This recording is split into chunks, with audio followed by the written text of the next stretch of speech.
class talked about what are monetary aggregates, right? Today we want to go ahead and we want to progress a bit and we want to talk about what is called as liquidity aggregates, right? And not only that, we are also going to go ahead and we're also going to talk about in detail about new monetary aggregates. And दोनों ही case में we will be going ahead and we will be talking about the reason of the two, like why liquidity aggregates came into picture and why monetary aggregates came into picture. We will also go ahead and talk about that fact, right? Now, before we go ahead and before we talk about that in detail, एक बार ये थोड़ा सा हम समझते हैं the background to monetary aggregates, why we need monetary aggregates. So if you remember from the last class, monetary aggregates were required because we said that, we want to go ahead and we want to understand how the spending behavior of people is. लोग कैसे पैसा खर्च कर रहे हैं. And I also went ahead and I also mentioned that we want to understand what is the ratio between the different kind of spending and savings, right? So, for example, if I talk about the monetary aggregate M1, M1 is most liquid. It only consists of liquid money, जो पैसा लोग हाथ में रख रहे हैं. But when I talk about M2, it goes ahead and includes the post office deposits, right? And when we talk about the post office deposits, it also goes ahead and it also talks about the fact that I am going ahead and I am putting my money in some kind of savings account, which post office deposit है, वो मेरा savings है. Then when I progress further, I also go ahead and talk about in M3 time deposits, right? It means people are putting money to earn interest. Time deposit में, they don't want to spend money for some period of time. They want to earn interest on money. So when we studied these different aggregates, जब हमने monetary aggregate 1, 2, 3 पढ़े, and 4 of course, when we studied these 4 monetary aggregates, तो उससे हमें लोगों का spending behavior समझ में आना शुरू हुआ कि what is the spending behavior of the people, right? Now, what started happening is that during the period of liberalization, जब LPG policies आई, हमें ये realization आई कि ये जो monetary aggregates हैं, they are not a well defined aggregate. मतलब we need to think beyond them. जिस तरीके से लोग खर्चा करते हैं, जिस तरीके से लोग savings करते हैं, the way that monetary aggregates M1, M2, M3, M4 have been defined, it is not enough. We want to, expand the definition of money. And when we went ahead and when we said that, जब हमने बोला कि नहीं हमें अपनी money की definition को expand करना है, that is when we went ahead and we talked about the two other aggregates, जिसको हमने बोला liquidity aggregates and new monetary aggregates. ठीक है? तो basically क्या है liquidity aggregates and new monetary aggregates? क्यों वो introduce की गए? Why they came into picture? Because we were we had brought liberalization, privatization and globalization. हम LPG policies economy में लेके आए थे. And that is when we realized that it is actually not enough for us to only go ahead and only talk about the existing aggregates. Money की जो definition थी वो enhance हुई. So when we enhanced the definition of money, we wanted to bring in new aggregates into picture. Okay. Another thing that we need to go ahead and we need to remember.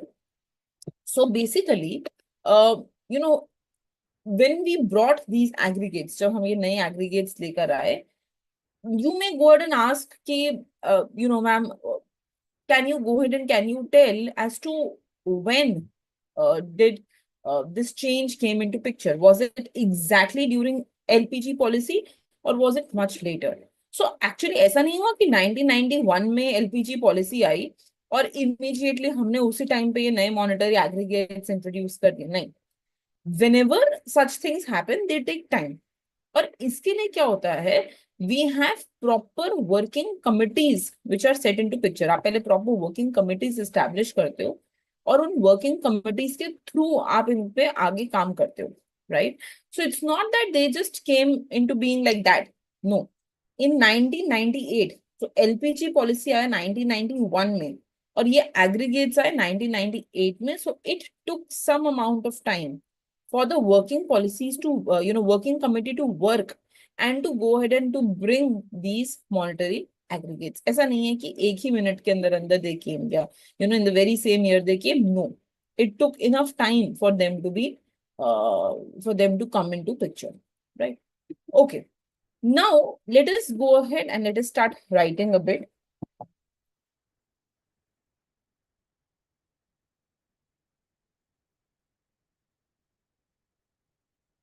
Please write down.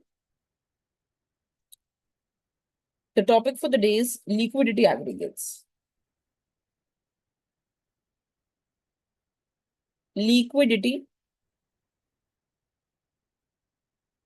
aggregates.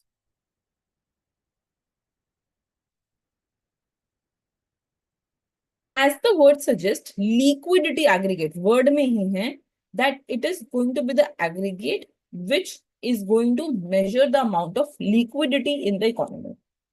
अभी तक liquidity को measure करने के लिए कितना liquid money है, we were using the most liquid form of money, right? And that most liquid form of money that we were talking about, it was just M1. Now we are going ahead and we are introducing aggregates which are specifically to measure liquidity in the economy, और वो कहलाते हैं liquidity aggregates, right? So we'll begin by writing some history about the monetary aggregates, right? So write down, initially जो हमने initial monetary aggregates पढ़े, that is M1, M2, M3, M4, they were basically introduced by RBI in 1977. So initially,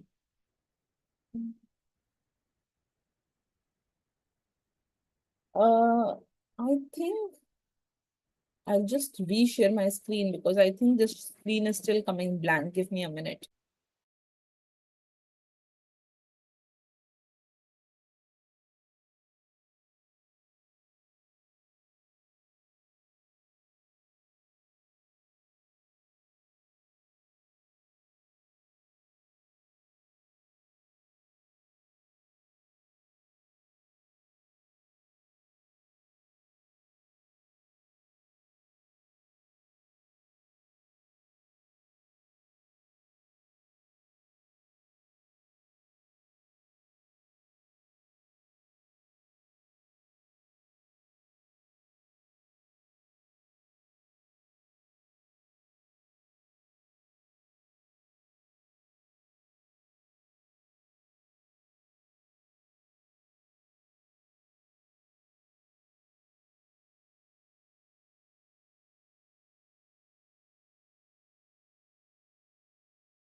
Okay, I hope it is visible now. So initially, those M1, M2, M3, M4, those aggregates, the actual aggregates were introduced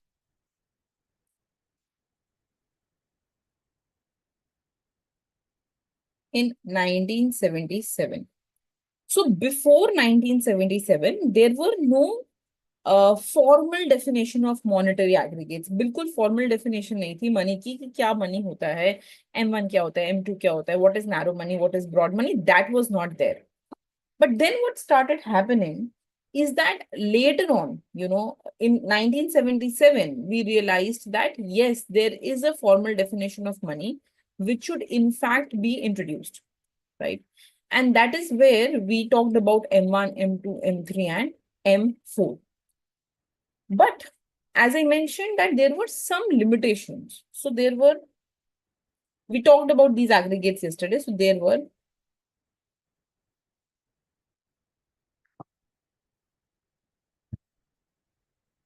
oh, is it? I don't know what has happened to Zoom today.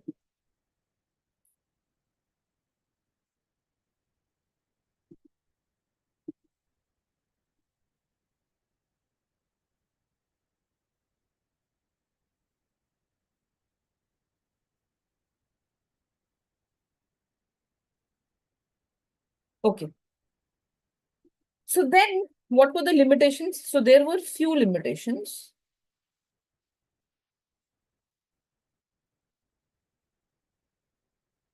Of these aggregates.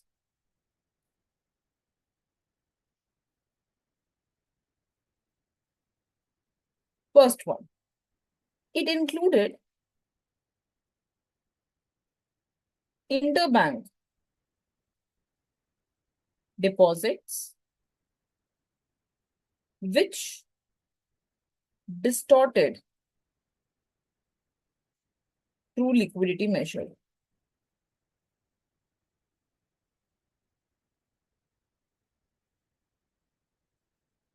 Right? So interbank deposit. So if one bank is depositing with the other bank, एक bank दूसरे bank के पास deposit करवा रहा है, वो भी include हो रहे थे. And this was a distortion. इससे आपको लगेगा कि liquidity ज्यादा है, क्योंकि you are in a way doing double counting, right? So it was going ahead and it was distorting the true liquidity measure, that how much liquidity is there in the economy. Secondly, it ignored non-bank financial institutions like NBFCs, DFIs, etc. So we were not including what was happening with the non-banking sector, non-banking financial institution sector, like NBFCs, like DFIs. इनके साथ क्या क्या हो रहा था, इनके aggregates कितने थे, इनका money supply कितना था, we were not including that. Third, it failed to reflect modern instruments and markets. Right? So it was not telling what is happening to modern money instruments. So if you look into the definition, जो हमने definition last class में की है, उसमें हमने क्या include किया है? Savings, post office की, time deposits, and demand drafts, demand deposits. That's it. So any modern instrument of money, that is not included into the definition of these M1, M2, M3, M4, right? And D, it did not follow international standards or residency based principles. So yesterday I told you that when we talk about the monetary aggregates, then we understand that these differ from country to country, right? I told you that when we talk about US, in case of US, we understood that mutual funds is also part of the money supply, right? But it may not happen in India. So residency-based principles, right? This is basically something which was introduced by YV Reddy Committee in 1998. ये जो हमने नए aggregates हम पढ़ेंगे, उस committee में residency based principles के बारे में बात की गई है. उससे पहले रेजिडेंसी बेस्ड प्रिंसिपल्स के बारे में बात नहीं की गई थी. Now, just try to understand who is a resident. A resident is defined not just by citizenship, right? It is defined by economic territory, right? तो resident एक ऐसा इंसान है जो आपकी कंट्री के इकोनॉमिक टेरिटरी के अंदर अंदर है, right? So he is the, according to Reserve Bank of India, he is the centre of predominant economic interest. उसका जो भी इकोनॉमिक इंटरेस्ट है, वो जो भी पैसा अर्न कर रहा है, वो आपकी कंट्री के थ्रू कर रहा है. That is why the person is called the resident of the country, right.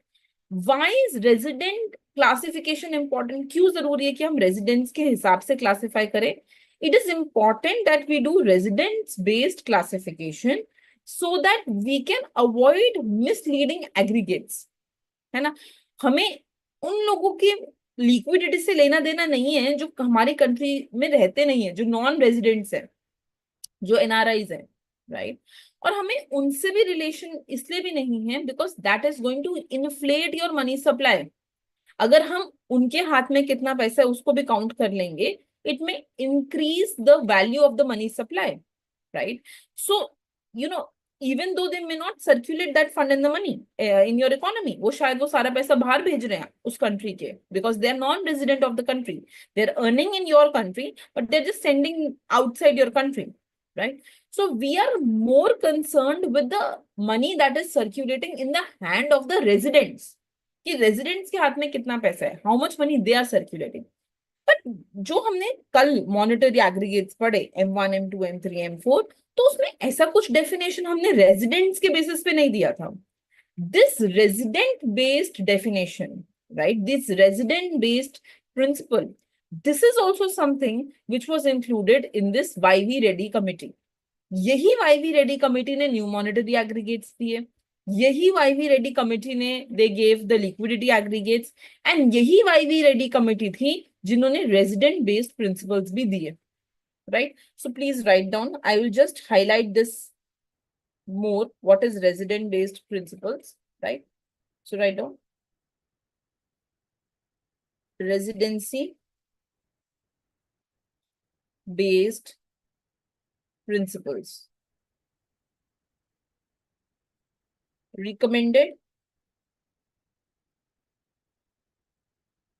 by 1998 YV Ready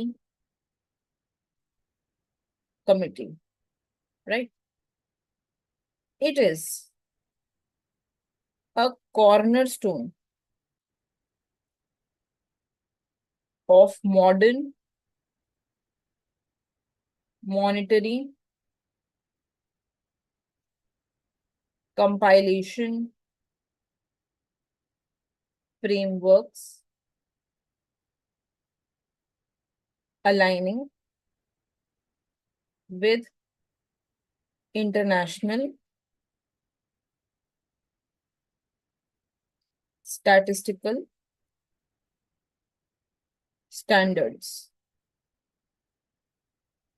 such as those from IMF and System of National Accounts. So basically, if we talk about the international organizations like International Monetary Fund, they also follow residence-based principles. वो भी ये suggest करते हैं कि हम जो भी करें, जो भी analysis करें, वो हम residents of the country के लिए करें, right? Okay, now I have defined what is a resident. So we will write the actual definition of resident according to Reserve Bank of India. ठीक है, ये बहुत ही important definition है. So according to RBI, a resident unit is one that has center of predominant economic interest in the country, typically for 1 year or more. एक ऐसा इंसान, one such person whose entire interest is in your country.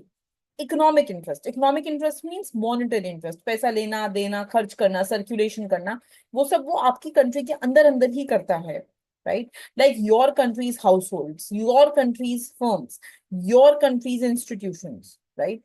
Those are basically called as residents of your country, right? So according to RBI, any person who has economic interest in your country and is living within the frontiers, right? That is your resident of your country, right? Now, why residency classification is important? क्यों हमें resident based classification करनी चाहिए money में? So why residency classification important, right? The answer is that first, it avoids misleading aggregates.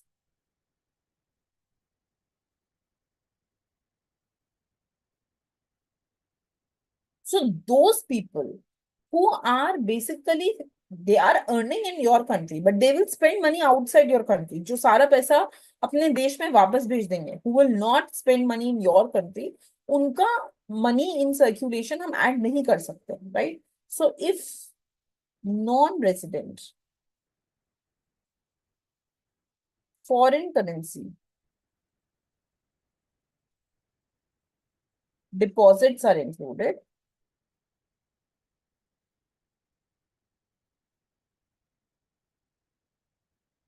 it inflates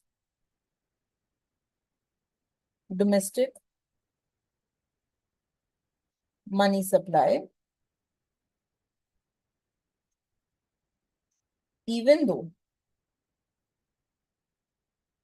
such funds may not circulate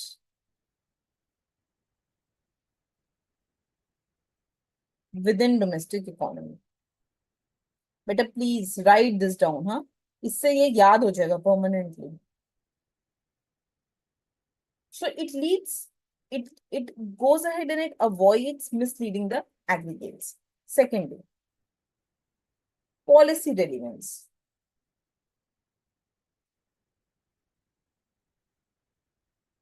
RBI's monetary policies impacts domestic liquidity,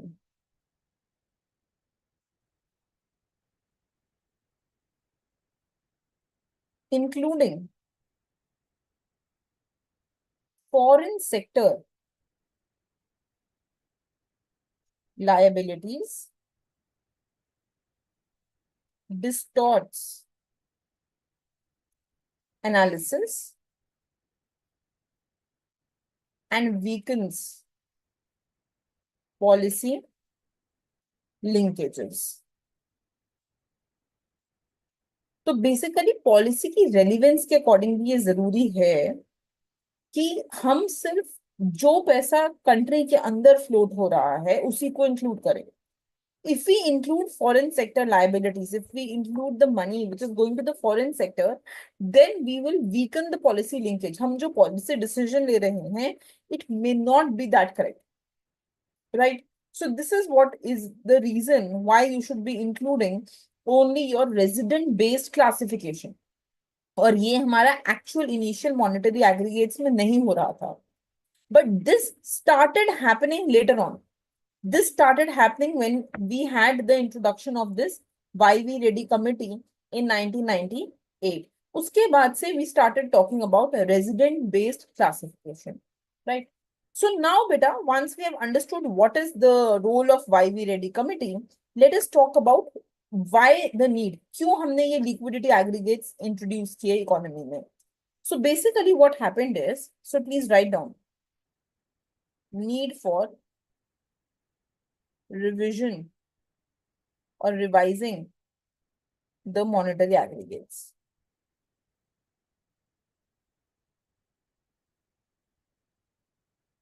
So why did we go ahead and why did we revise the definition of monetary aggregates? Why did we introduce the monetary aggregates? So as I told you, we had brought in liberalization, privatization and globalization. और जब हम ये LPG policies लेकर आए तो हमें realise हुआ कि जो हमारे एग्जिस्टिंग डेफिनेशन है वो ठीक नहीं बैठ रही है, हमें अपनी डेफिनेशन को एक्सपैंड करना होगा, and that is why we brought in these liquidity aggregates into picture. So please write down. In 1990s, India underwent substantial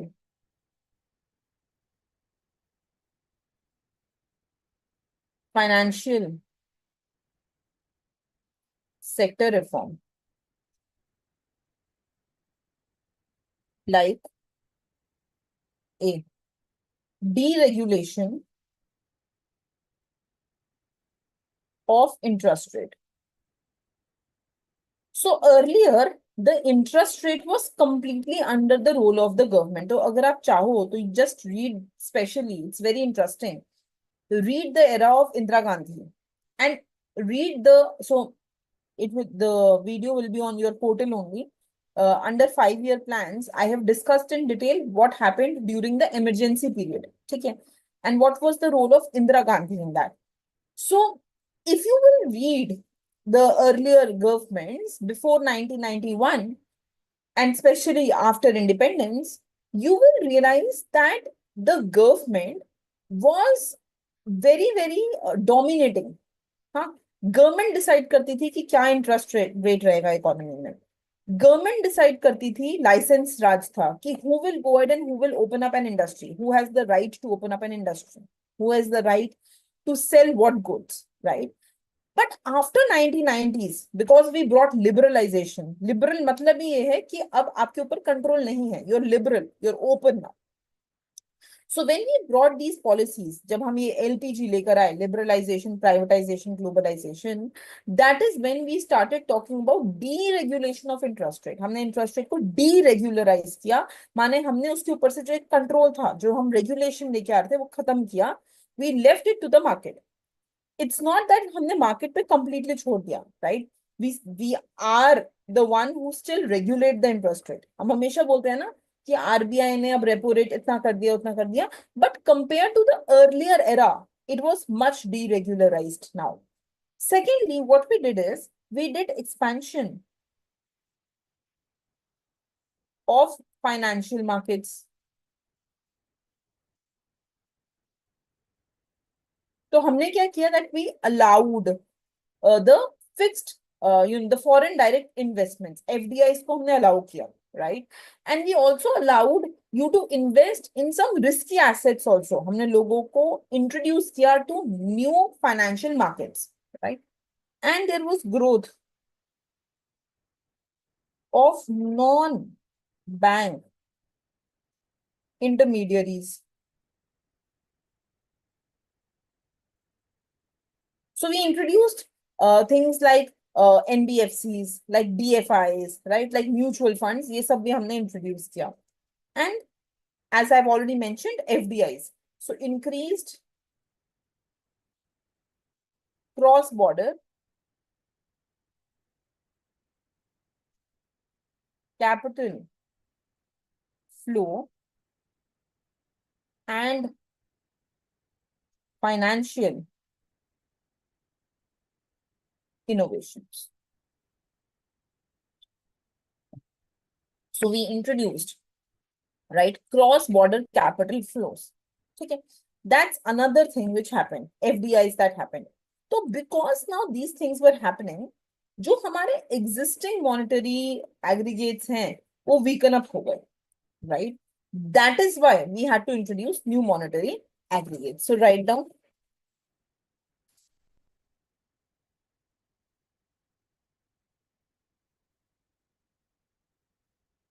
these changes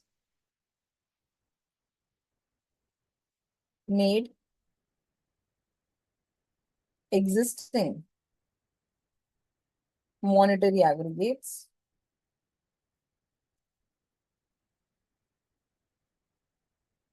inadequate for understanding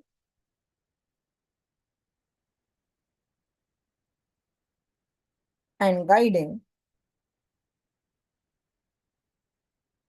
monetary policy.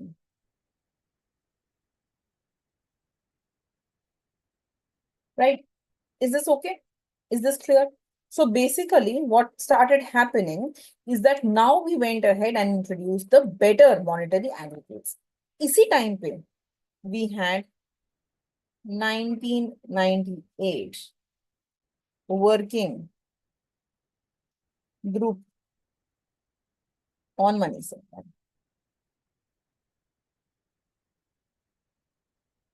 And this was our YVAD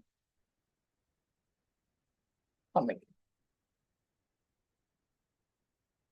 Right. So when was this constituted exactly? On 3rd December 1997. This is constitution beta. कब वो form हुई? Right? It was basically by Reserve Bank of India, and the chairperson was Y.V. Reddy, who was the then deputy governor of RBI. He was the then deputy governor of RBI. Okay. I hope this is absolutely clear to everyone. Okay. Any doubts in this till now?